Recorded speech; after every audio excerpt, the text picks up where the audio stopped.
எண்ணிக்கொள்ளடி என் சின்ன கண்மணி. போனஸ் அத்தியாயம். பவியும் வருணும் விடியலுக்கு பிறகும் உறங்கிக் கொண்டிருந்தனர். அனைவரும் காலை உணவை முடித்த பிறகுதான் தயாராகி வெளியே வந்தனர். அச்சமயம் ராஜேஷ் ஹாலில் இருந்ததை பார்த்து கேள்வி கேட்டான் வருண். நீ என்னடா அபியை பார்க்க ஹாஸ்பிட்டல் போகாமல் இங்கே இருக்க? அபி இப்போ ஹாஸ்பிட்டலில் இல்லைடா. இல்லைன்னா என்ன அர்த்தம்? குண்டடிப்பட்டு 2 நாள் தானே ஆகுது, அதுக்குள்ளே டிஸ்சார்ஜ் பண்ண மாட்டாங்களே? ஆனால் அவளுக்கு குண்டு உள்ளே இறங்கலை. வலது கையில் 1 சென்டிமீட்டர் அளவுக்கு உள்ளே உரசி போயிருக்கு. அதனால் பெரிய பிரச்சனை இல்லைன்னு சொல்லிட்டாங்க. அதுவும் அவளோட அப்பா வீட்லேயே வச்சு பார்த்துக்கிறேன்னு அழைச்சிட்டு போயிட்டாரு. ஓ அப்படியா? நான் பவியை பற்றின டென்ஷனில் இருந்ததால் மற்றவங்களாம் எப்படி இருக்காங்கன்னு கவனிக்கவே இல்லை. இப்போ அபி அவங்க வீட்டில் இருக்காளா? வருணின் கேள்விக்கு இப்போது லாரன்ஸ் தான் முந்திக் கொண்டு பதிலளித்தான். மாமா, இன்னும் 1 வாரத்தில் அபி அத்தைக்கு கல்யாணமா? என்ன கல்யாணமா?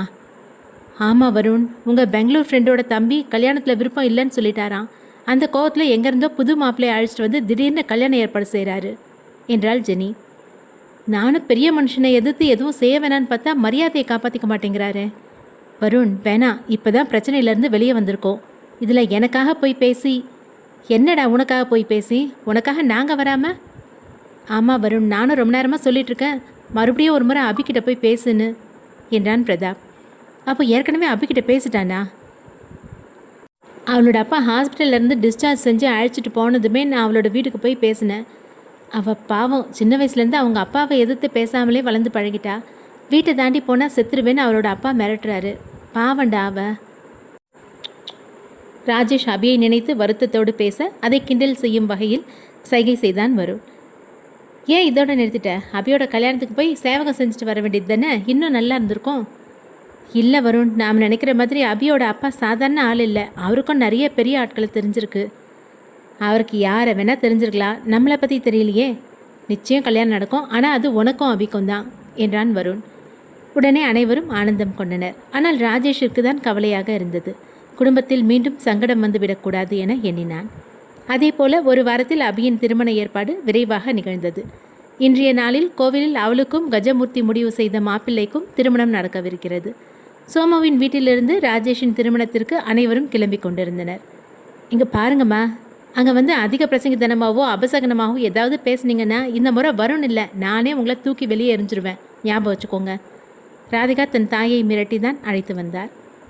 மதிமாறன், அனு மற்றும் அவர்களின் வாரிசான சுஜி பாப்பாவும் கோவிலுக்கு கிளம்பினார்கள்.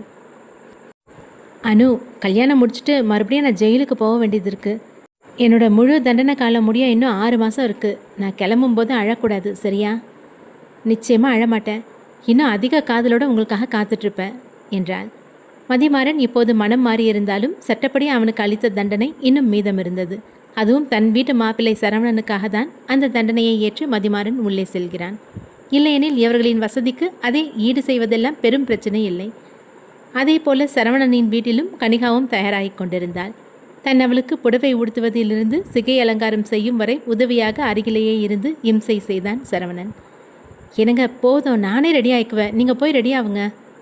எனக்கு என்ன கனிகா, உன்ன மாதிரி அழகான முகமா இல்லை கூந்தலா? ஒரு வேஷ்டி சட்டையை கட்டினா மேட்டர் ஓவர். எல்லா ஆம்பளைங்களும் உங்களோட உருவ அமைப்பை வச்சு தான் சீக்கிரமாக ரெடி ஆகுறீங்க. ஆனால் நாங்கள் எல்லாத்தையும் மெயின்டைன் பண்ணணும், அதனால தான் டைம் ஆகுது. கிண்டல் பண்ணுறவனுங்க கிடக்கிறானுங்க, ரசனை இல்லாதவனுங்க. நீ ரெடி ஆகு, நான் பார்க்குறேன். சலித்து கொள்ளாமல் காத்திருந்தான் சரவணன். பின்னர் இருவரும் ஒன்றாய் ராஜேஷின் திருமணத்திற்கு கிளம்பினர்.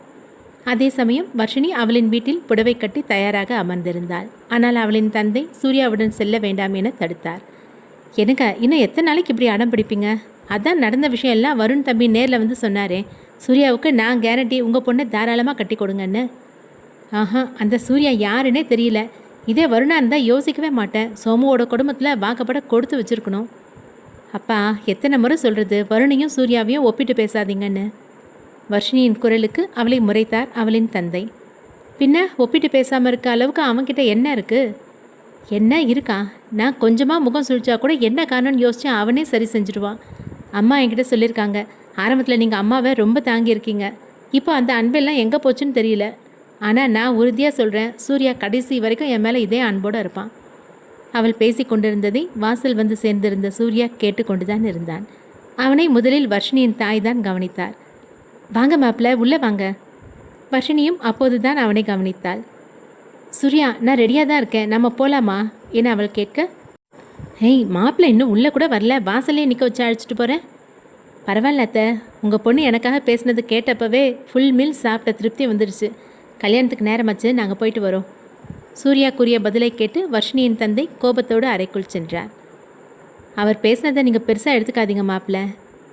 இருக்கட்டும் அத்தை, இன்னும் எத்தனை மாதத்துக்கு அவரால் கோபத்தை காட்ட முடியும்? எனக்கும் வர்ஷினிக்கும் அடுத்த மாதம் கல்யாணம் முடிஞ்சிடும்.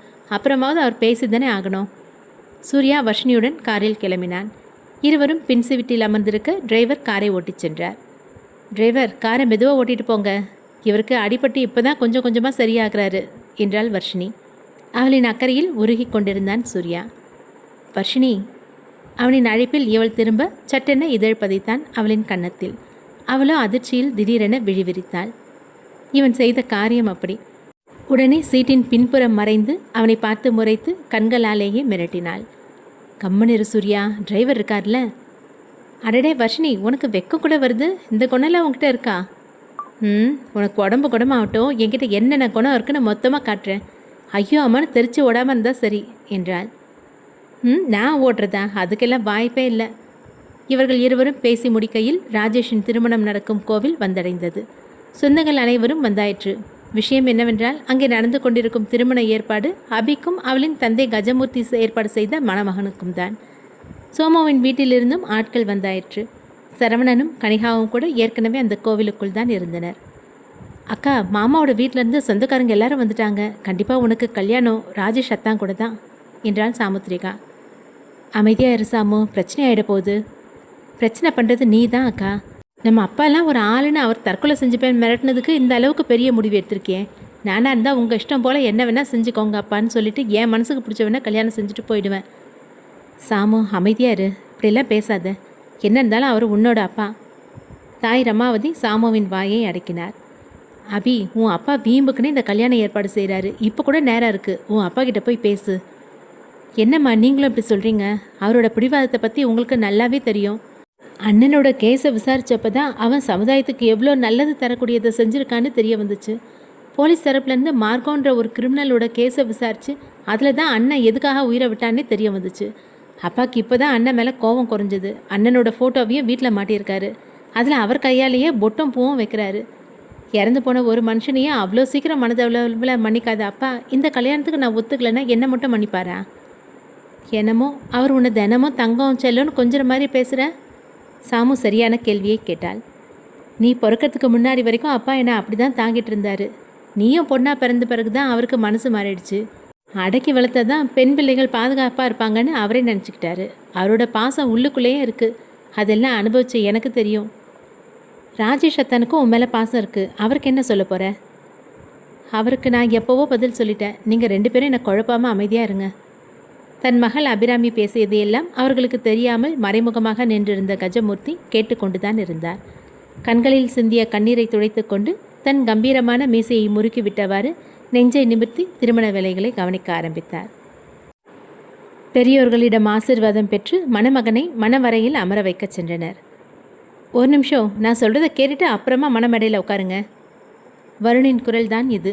அவனின் அருகில் பவியும் மொத்த சொந்த பந்தங்களும் திரண்டு வந்திருந்தனர். நீங்கள் எல்லாரும் வருவீங்கன்னு தெரியும், அதனால தான் கமிஷனர் ஆஃபீஸில் கம்ப்ளைண்ட் கொடுத்துட்டு வந்திருக்கேன். இந்த கல்யாணத்தில் பிரச்சனை பண்ணுறது யாராக இருந்தாலும் நேராக ஜெயிலுக்கு தான் போவீங்க என்றார் கஜமூர்த்தி. அச்சச்சோ கஜமூர்த்தி சார், இவங்களோட லெவல் தெரியாமல் பேசுகிறீங்க. இவங்க நினச்சா அந்த கமிஷனரையே மாற்றிடுவாங்க என்றான் சரவணன். பணத்துக்கு ஆசைப்பட்டு பெரிய வீட்டு பொண்ணை கல்யாணம் செஞ்சுக்கிட்டீங்க. உங்களை மாதிரி எல்லாரும் பணத்துக்கு ஆசைப்பட மாட்டாங்க தம்பி. இங்கே பாருங்கள் சம்மந்தி, எங்கள் வீட்டு மாப்பிள்ளை எங்கள் பொண்ணை தவிர வேறு எதுவும் வேணான்னு சொல்லிட்டாரு. அவரை பற்றி பேச ஆரம்பித்தா முகூர்த்த நேரமே முடிஞ்சிடும். அதனால் நீங்கள் உங்கள் பொண்ணோட வாழ்க்கையை பற்றி மட்டும் பேசுங்க என்றார் ராதிகா. சரிதான், உங்கள் வீட்டு மாப்பிள்ளையை பற்றி எனக்கு என்ன பேச வேண்டியிருக்கு? அதே மாதிரி என் வீட்டு பொண்ணோட வாழ்க்கையை பற்றி பேச உங்களுக்கும் எந்த உரிமையும் இல்லை. வெளியே போங்க எல்லாரும். கஜமூர்த்தி எதற்கும் தயாராக இல்லை. ஓகே சார், நாங்கள் தேவையில்லாதது எதையும் பேசலை. ஆனால் நீங்கள் எங்களுக்கு 1 வருஷம் அவகாசம் கொடுத்தீங்க. அதுக்குள்ளே இப்படி வேறு ஒரு இடத்துல வரம் பார்க்கறது கொஞ்சம் கூட சரியில்லை. வருண் எழுப்பிய வினாவிற்கு கஜமூர்த்தியின் மாப்பிள்ளை பதில் கூறினான். எந்த ஒரு தகப்பனாக இருந்தாலும் தான் பொண்ணை ஒரு குடும்பத்துக்குள்ளே தான் கல்யாணம் செஞ்சு கொடுக்க நினைப்பாரு. குடும்பம் மாதிரி இருக்கிற வீட்டில் யாரை பொண்ணு கொடுப்பாங்க? நக்கலாக பேசிய அந்த மாப்பிள்ளையை முறைத்து பார்த்தாள் சாமுத்ரிகா. சூர்யாவிற்கு அந்த மாப்பிள்ளை பேசியது கேட்டு கோபம்தான் வந்தது. டேய் வளர்ந்தவனே, நீ எங்கள் லிஸ்ட்லேயே இல்லை. எங்களை பற்றி உனக்கு எதுவும் தெரியாது. கல்யாண வீடுன்ற ஒரே காரணத்துக்காக தான் நீ பேசினதை நான் பொறுத்துட்ருக்கேன். இல்லைன்னு வச்சுக்கோ என்றான் சூர்யா. சூர்யா, பொறுமையாக இரு, பேசிக்கலாம். வருணின் பேச்சுக்கு மரியாதை கொடுத்து அனைவருமே அமைதியாகினர். இப்போ என்ன, இங்கே எந்த கட்டாய கல்யாணமும் நடக்கலை. என் பொண்ணு சம்மதம் சொல்லி தான் இந்த கல்யாணம் நடக்குது. உங்களால் ஒன்றும் பண்ண முடியாது. அதான் எங்களுக்கு முன்னாடியே தெரியுமே, உங்கள் பொண்ணை என்ன சொல்லி சம்மதிக்க வச்சுருக்கீங்கன்னு. இன்னும் நாங்கள் என்ன சார் நிரூபிக்கணும்?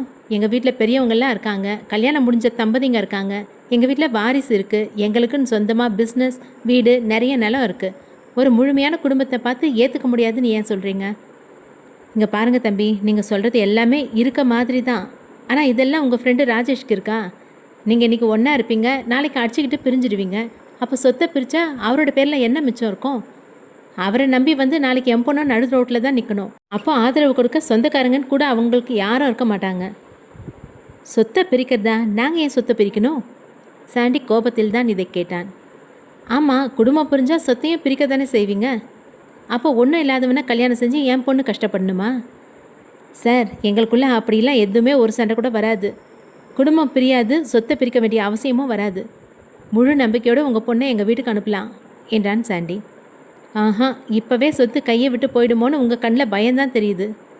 நடக்கப் போவதை முன்கூட்டியே கணித்து கூறுவது போல் முழு நம்பிக்கையோடு பேசினார் கஜமூர்த்தி.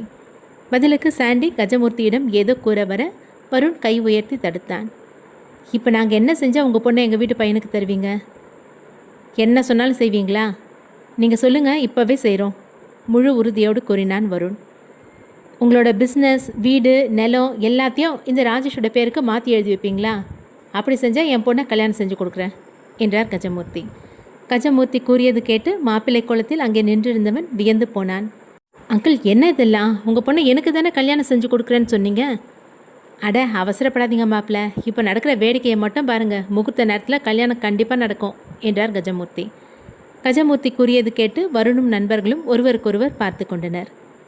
என்னப்பா, என்ன வேணாலும் செய்கிறேன்னு சொன்ன, இப்போ இப்படி அமைதியாக இருக்க?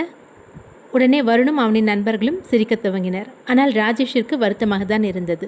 கஜமூர்த்திக்கு தான் அவர்களின் நட்பின் ஆழம் தெரியவில்லை. ஒரு வார்த்தை கேட்டால் போதும், அத்தனையும் இவனின் கையில் கொண்டு வந்து குவித்து விடுவர். அட என்ன அங்கிள், நான் கூட உசுரை கொடுங்கன்னு கேட்பீங்கன்னு நினச்சேன். என் மனைவி வேற கர்ப்பமாக இருக்காங்க. இந்த சமயத்தில் அந்த மாதிரி நீங்கள் பேசினா அவள் வருத்தப்படுவாளன்னு யோசிச்சுட்டு இருந்தேன். கடைசியில் இவ்வளோ சாதாரணமான ஒரு டாஸ்க்கு கொடுத்துட்டீங்களே என்றான் வருண். நாங்கள் உடனே எல்லா சொத்து பத்திரத்தையும் இப்போவே கொண்டு வரோம். என்ன, ரெஜிஸ்ட்ரேஷனை மட்டும் உடனே வச்சுக்க முடியாது, மற்றபடி பத்திரம் எல்லாத்தையும் உங்ககிட்டே ஒப்படைக்கிறோம். அதுக்கப்புறம் கல்யாணம் நடக்கட்டும் என்றான் பிரதாப். அதை கேட்ட கஜமூர்த்தி வியந்து போனார். இவர்கள் நான் கூறுவதன் அர்த்தம் புரிந்துதான் பேசுகிறார்களா என விழித்து பார்த்தார். டேய் பிரதாப், நான் வீட்டுக்கு போய் இப்போவே எல்லா பத்திரத்தையும் எடுத்துகிட்டு வரேன். நம்மளோட ஃபேக்ட்ரி பத்திரம் உன்னோட ரூமில் தானே இருக்குது? ஆமாம் வருண்.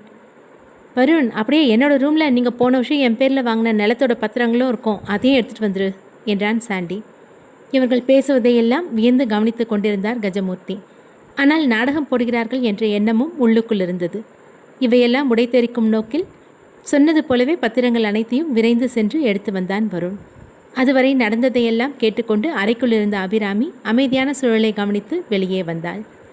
கை நிறைய பத்திரங்களுடன் வந்து சேர்ந்த வருண் கஜமூர்த்தியின் கையில் நேரடியாக கொடுத்தான். அவை அனைத்தும் அரசு முத்திரையிடப்பட்ட அசல் பத்திரங்கள். கல்யாணத்தை இப்போ முடிக்கலாம், ரெஜிஸ்ட்ரேஷனை 2 நாளில் கண்டிப்பாக வச்சுக்கலாம் என வருண் உரைக்க, பதிலுக்கு கஜமூர்த்தி வருணுக்கு பின்னால் இருந்த அவனின் குடும்பத்து பெண்களை தான் கவனித்தார். என்னம்மா, உன் புருஷன் உங்ககிட்ட கேட்காம மொத்த சொத்து பத்திரத்தையும் என்கிட்ட கொண்டு வந்து கொடுக்குறாரு, நீ இதை என்னன்னு கேட்க மாட்டியா? கஜமூர்த்தி பவியை தான் கேட்டார். இந்த சொத்தெல்லாம் எங்கள் ராஜேஷோட சந்தோஷத்துக்கு முன்னாடி எங்களுக்கு பெருசே இல்லை என்றாள் பவி. பவி உரைத்த பதிலை கேட்டு அடுத்ததாய் ஜெனியை கவனித்தார் கஜமூர்த்தி. அவளும் புன்னகையான முகத்துடன் சிறிதும் சலனமில்லாமல் நின்றிருந்தாள்.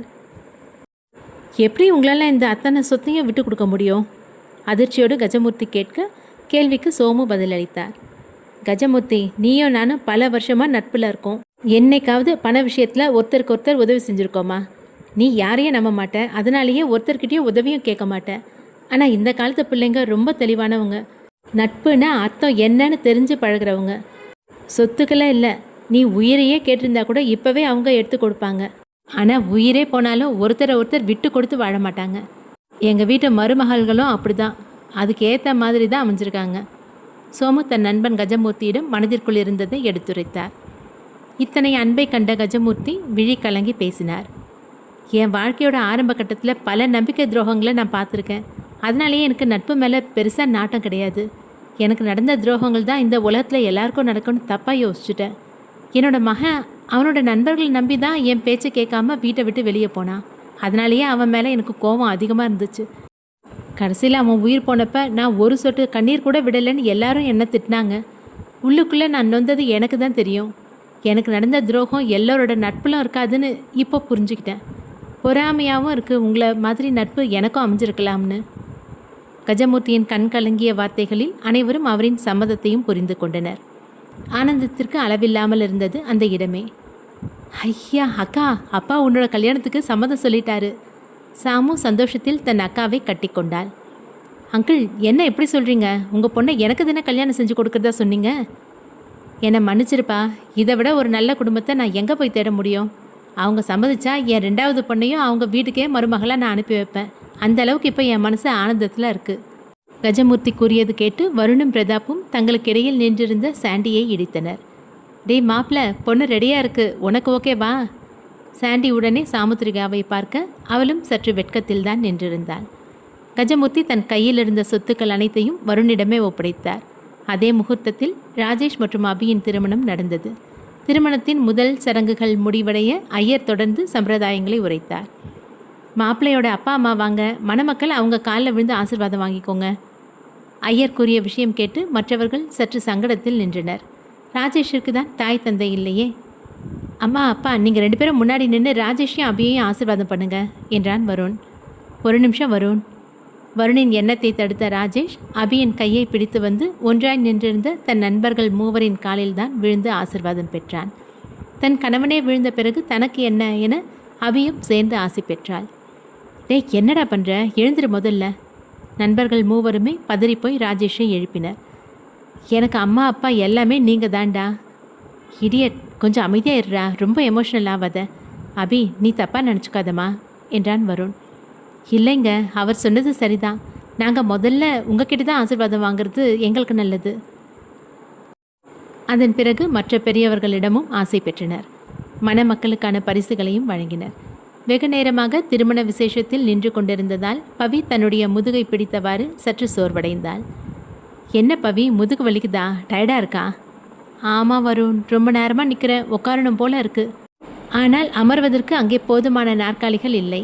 உடனே பவியை தன் கையில் ஏந்தி கொண்டான் வருண். வீடோ வெளி உலகமோ இவர்களுக்கு எப்போதுமே தனி உலகம்தான். ஆரம்பிச்சிட்டான்டா, எங்கே போனாலும் இவங்க லவ்ஸு தாங்க முடியலப்பா என்றான் சாண்டி. இந்த கிண்டலுக்கெல்லாம் அசரும் ஜோடி இல்லை இந்த வருணும் பவியும். இது முடிவல்ல, இவர்களின் இனிமையான வாழ்க்கையின் ஆரம்பம். நன்றி.